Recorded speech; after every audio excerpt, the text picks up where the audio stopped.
எதிர்ப்பு வரும், திட்டுவார்கள், ஏசுவார்கள், குறை சொல்வார்கள். இது என்னுடைய பணி அல்ல, அல்லாஹ்வுடைய பணி. அல்லாஹ்வுக்காக வேண்டி எல்லாவற்றையும் நான் சகித்துக் கொண்டு இந்த பணியை செய்கிறேன். யாரும் எதையும் சொல்லிவிட்டு செல்லட்டும். எந்த அளவுக்கு மிக முக்கியமான பணி என்றால், நபிகள் நாயகம் ஸல்லல்லாஹு அலைஹி வஸல்லம் அவர்கள் சொல்கிறார்கள், அஃதலுல் அமால் இத்ஹாலுஸ் சுரூர் ஃபீ குலூபில் முஃமினீன். உலகத்திலே பல அமல்கள் இருக்கலாம். தொழுவது, நோன்பு பிடிப்பது, ஜகாத் கொடுப்பது, ஹஜ் செய்வது, உம்ரா செய்வது, இது போன்ற பல காரியங்கள் இருக்கலாம். என்னதான் அமல்கள் இருந்தாலும் நபி அவர்கள் சொல்கிறார்கள், மிக சிறந்த அமல், மிக சிறந்த வணக்கம் மூமின்களுடைய உள்ளத்தை சந்தோஷப்படுத்துவது, மூமின்களுடைய உள்ளத்திலே சந்தோஷத்தை நுழைய வைப்பது என்றார்கள் ஸல்லல்லாஹு அலைஹி வஸல்லம் அவர்கள். ஏழைகள் சந்தோஷப்படும் பொழுது, ஏழைகளுடைய விஷயத்தை, அவர்களுடைய தேவைகளை நாங்கள் நிறைவேற்றும் பொழுது அல்லாஹ் ஜல்ல ஷானுஹு வ தஆலா எங்களுடைய வாழ்க்கையிலே பரக்கத் செய்வான். அல்லாஹ் தஆலா எங்களுடைய வியாபாரத்திலே, எங்களுடைய குடும்பத்திலே பரக்கத் செய்வான். நான் வியாபாரம் செய்கிறேன், தொழில் புரிகிறேன், நான் ஏண்ட குடும்பம், ஏண்ட பிள்ளைகள், ஏண்ட கடை என்று வாழ்வதில் இன்பம் கிடையாது சகோதரர்களே. நபி அவர்கள் சொல்கிறார்கள், மன் அஸ்பஹ வலம் யஹ்தம்ம பி அம்ரில் முஸ்லிமீன் ஃபலைஸ மின்னா. ஒரு மனிதன் காலையிலே எழுகிறான், காலையில் எழுந்து அவனுக்கு சமூகத்தை பற்றிய கவலை கிடையாது, உம்மத்தை பற்றிய கவலை கிடையாது.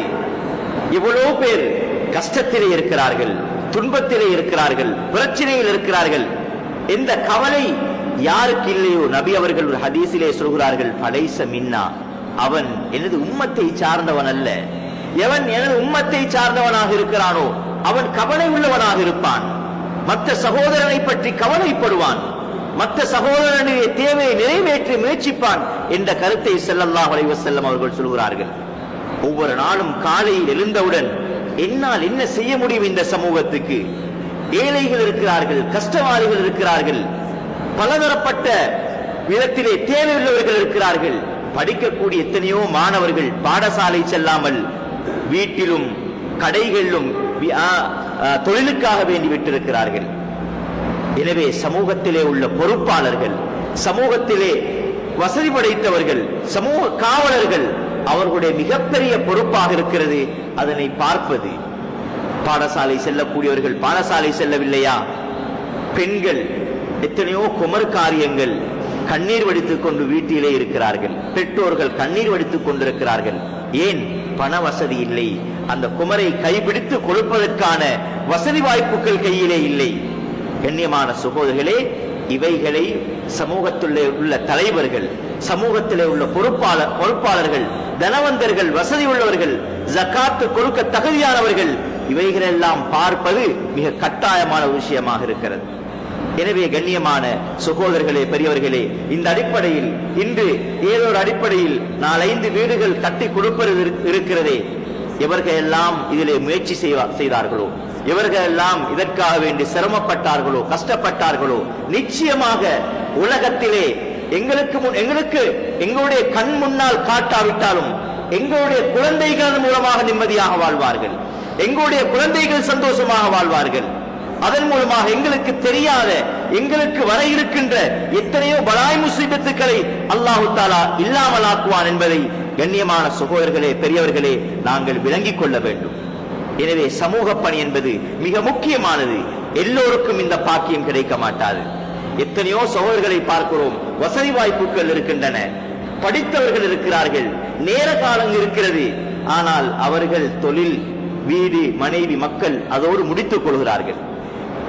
இது ஒரு, அதாவது அபுல் ஹசன் அலி நதவி ரஹ்மத்துல்லாஹி அலைஹி அவர்கள் இந்தியாவிலே வாழ்ந்த ஒரு மிக முக்கியமான ஒரு ஆலிம், அவர்கள் மௌத்தாகி விட்டார்கள். அவர் சொல்கிறார்கள், எவர்களுக்கு சமூகம் பற்றி அக்கறை இல்லையோ, வீடு, தொழில், புள்ளகுட்டி, குடும்பம் என்று மாத்திரம் இருக்கிறார்களோ, உண்மையிலே அவர்கள் அபாக்கியசாலிகள், அவர்கள் சோதிக்கப்பட்டிருக்கிறார்கள். சில மக்களை பார்க்கிறோம், தொழிலை விட காலையும் மாலையிலும் எழுந்தவுடன் சமூகத்துடைய பிரச்சனையை பார்க்கிறார்கள். சமூகம் ஏசும், சமூகம் திட்டும். எந்த ஒரு எதிர்பார்ப்பும் இல்லாமல் இரவு 8 மணி, இரவு 10 மணி, 12 மணி வரை எந்த நாளும் சமூகம் பற்றி, சமூகத்துக்காக வேண்டி, சமூக சேவைக்காக வேண்டி ஈடுபடுவார்கள். இவர்கள் மிகப்பெரிய பாக்கியசாலிகள். இந்த பாக்கியத்தை அல்லாஹ் எல்லோருக்கும் கொடுக்க மாட்டான். அந்த இன்பத்தை அடைந்து கொள்ள வேண்டும். அந்த இன்பத்தை அல்லாஹ் எங்களுக்கு தர வேண்டும். சமூகத்துக்காக வேண்டி பாடுபடும் பொழுது அந்த இன்பம் எங்களுடைய உள்ளத்துக்கு ஒவ்வொருவருக்கும் வர வேண்டும். ஏதாவது கொடுக்க வேண்டுமா? எங்களுடைய குடும்பத்தில் ஒரு சகோதரர் இருக்கிறார். சென்ற 2 நாளைக்கு முன்னுக்கு சொல்கிறார், யாருக்காவது செலவழிக்க முடியுமா? நல்லா செலவழிக்க கூடியவர். எனக்கு அதை போல ஒரு சந்தோஷம் என்ன லைஃப்ல கிடையாது. என்னுடைய மச்சான் உண்டு சொல்வார், மச்சான் எனக்கு ஏதாவது மற்றவர்களுக்கு கொடுக்க முடியுமா? அந்த நேரத்தில் வருகின்ற சந்தோஷம் எனக்கு வேற எப்பொழுதும் வருவது கிடையாது என்று சொல்கிறார். அல்லாஹ் அந்த பாக்கியத்தை எனக்கும் உங்களுக்கும் தர வேண்டும். எனவே கண்ணியமான சகோதரர்களே, பெரியவர்களே, இந்த அடிப்படையில் இன்று இந்த வீடுகள் கையளிக்கும் இந்த நிகழ்விலே நாங்கள் கலந்து கொண்டிருக்கிறோம். அல்லாஹ் தஆலா அதற்குரிய நன்மை எங்கள் அனைவருக்கும் தந்தரல வேண்டும். எனவே இது சின்ன விஷயம் அல்ல. எங்களுடைய வாழ்க்கையில், எங்களுடைய தொழிலில், எங்களுடைய பிள்ளை குட்டிகள், கண்ணியமான சகோதரர்களே, சூரத்துல் கஹ்ஃப் நீங்க எல்லாம் மோதராய்க்கலாம், ஒவ்வொரு வெள்ளிக்கிழமையும் மோதுவீங்க. அதுல ஒரு சம்பவம் வருது. இஸ்லாம் அவர்களும் ஹிதர் இஸ்லாம் அவர்களும் ஒரு பயணம் செல்கிறார்கள், ஒரு ஊருக்கு செல்கிறார்கள். தண்ணீர் தேவைப்படுகிறது, குடிக்கிறதுக்கு ஊர் மக்கள்கிட்ட தண்ணி கேட்டாங்க, அவங்க யாரும் கொடுக்கல. அப்போ ஒரு பெரிய ஒரு செவரு கீழே புலப்பாக்குது, ஓடி போயிட்டு பிடிக்கிறாங்க. இஸ்லாம் அவங்க சொல்றாங்க, இந்த ஊர் மக்கள் தண்ணியே தரல எங்களுக்கு, இந்த ஊர் மக்கள் எங்களுக்கு தண்ணியே குடிக்கிறதுக்கு தரல, ஏன் அதை பிடிக்க வேண்டும் என்று கேட்ட பொழுது திருக்குர்ஆன் சொல்கிறது, அந்த சிவருக்கு கீழால் ஒரு புதையல் இருக்கிறது. வகான அபூஹுமா சாலிஹா, அந்த புதையல் 2 குழந்தைகளுக்கு சொந்தமானது.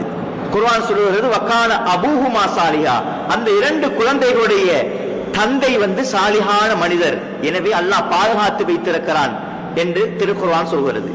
இதற்கு விளக்கம் சொல்லும் முஃபஸ்ஸிரீன்கள் சொல்கிறார்கள், அவருடைய வாப்பா அல்ல, வாப்பாட வாப்பா பாட்டனார், அவர் சாலிகான மனிதராக இருந்தார். அவர் அல்லாஹ்வை பயந்து உலகத்திலே வாழ்ந்தார், நல்ல மனிதராக வாழ்ந்தார். எனவே அல்லாஹ் ஜல்ல ஷானுஹு வ தஆலா மகனுடைய மகனுக்கு அந்த சொத்தை அல்லாஹ் பாதுகாத்து கொடுப்பதாக இருந்தான். ஒரு பூட்டனார், ஒரு பாட்டனார் நல்லவராக இருந்த பொழுது அவர்களுடைய பேரருக்கு அல்லாஹ் இந்த ஏற்பாடு செய்வதாக இருந்தால், நாம் நல்ல காரியங்களில் ஈடுபடும் பொழுது, நாம் சமூகத்துக்காக வேண்டி பாடுபடும் பொழுது, நாம் சமூகத்துக்காக வேண்டி செலவு செய்யும் பொழுது அல்லாஹ் எங்களுடைய குழந்தைகளை ஒரு நாளும் வீணாக்க மாட்டான். நானும் நீங்களும் விரும்புவது எங்களுடைய குழந்தைகள், எங்களுடைய மனைவி மக்கள் நிம்மதியாக சந்தோஷமாக வாழ வேண்டும் என்று. எங்களுடைய இந்த பணி இருக்கிறதே அல்லாஹ் உலகத்திலே எங்களுக்கு காட்டுவான். நாங்கள் இல்லாத பொழுது எங்களுடைய குழந்தைகளை, மனைவி மக்களை நிம்மதியாக உலகத்திலே வாழ செய்வான். இந்த எத்தனையோ மக்களை பார்க்கிறோம், அவங்களோட அப்பா செஞ்சது இன்று குழந்தைகள் நல்ல முறையில் வாழ்கிறார்கள் என்று சொல்வதை நாங்கள் பார்க்கிறோம். சமூகம் ஒன்று போட்டா எவ்வளவு ஏச்சி வாங்கன்னு தெரியும், ஒவ்வொரு நிமிஷம் ஏசி கொண்டிருப்பாங்க. அதற்காக வேண்டி இந்த பொது பணியை, அல்லாஹ்வுக்காக வேண்டி இந்த செய்யற பணியை நாங்க விட்டுட்டு ஓடினோம்டா மக்களுக்கு நஷ்டம் இல்லை, ஏசினவங்க சிரிச்சு கொள்வாங்க. அல்லாஹ்வுக்காக வேண்டி பணிகள் செய்த நாங்கள் நஷ்டவாளிகளாக ஆகிவிடுவோம். யாருடைய பழிப்பையும், யாருடைய ஏச்சையும், யாருடைய பேச்சையும் நீங்க கேட்காதீங்க. நான் அல்லாஹ்வுக்காக வேண்டி செய்கிறேன். அந்த நியத்தோடு நானும் நீங்களும் சமூகத்திலே செயற்படுவோமே ஆனால் நிச்சயமாக அல்லாஹ் ஜல்ல ஷானுஹு வ தஆலா உலகிலே மௌத்துக்கு முன்னால் அதனுடைய பிரதிபலனை காட்டுவான். எனவே இது போன்ற விடயங்களில், இது போன்ற விவகாரங்களில் ஈடுபடக்கூடியவர்கள் பாக்கியசாலிகள். இஹ்லாஸோடு, உள்ள தூய்மையோடு அல்லாஹ்வுக்கு நன்றி செலுத்திவிட்டு, ஏன் எங்களை விட பணக்காரன், எங்களை விட படிச்ச, எங்களை விட தகுதியான, எங்களை விட நேரம் நீக்கிற எவ்வளவு பேர் இருக்கிறாங்க, அவங்களுக்கு இந்த பாக்கியம் கிடைக்கல. அல்லாஹ் சமூக பணிக்காக வேண்டி, ஜகாத் என்பது சாதாரணமானதல்ல, அல்லாஹ்வுடைய ஒரு கட்டளை, அந்த கட்டளையை நிறைவேற்றுவதற்காக வேண்டி அல்லாஹ் என்னை பாவிக்கிறானே என்று அல்லாஹு தஆலாவுக்கு நன்றி செலுத்திக் கொண்டு அதிகம் அல்லாஹ்வை நினைவு கூர்ந்து இஹ்லாஸோடு, மன தூய்மையோடு நாங்கள் இந்த பணிகளை செய்வோமேயானால் நிச்சயமாக, நான் திரும்ப சொல்கிறேன், மௌத்துக்கு முன்னால இதற்குரிய பிரதிபலன் எங்களுக்கு காட்டுவான். எங்களுக்கு கண்ணுக்கு தெரியாத பொழுது எங்களுடைய குழந்தைகள் நிம்மதியானவர்களாக சந்தோஷம் உள்ளவர்களாக உலகத்திலே வாழ்வார்கள் என்பதில் எந்த சந்தேகம் கிடையாது. எனவே எல்லாம் அல்லாஹ் ஜல்ல ஷானுஹு வ தஆலா இந்த மாபெரும் இந்த பணியை புரிந்து கொண்டு மௌத்து வரை இஹ்லாஸோடு மன தூய்மையோடு இது போன்ற சமூக பணிக்காக வேண்டி அல்லாஹ்வுடைய பணிக்காக வேண்டி ஈடுபடக்கூடிய பாக்கியத்தை எங்கள் அனைவருக்கும் அல்லாஹ் ஜல்ல ஷானுஹு வ தஆலா தந்தருள்வானாக. வ ஆகிரு தாவானா அல்ஹம்துலில்லாஹி ரப்பில் ஆலமீன். வஸ்ஸலாமு அலைக்கும் வ ரஹ்மத்துல்லாஹி வ பரகாத்துஹு.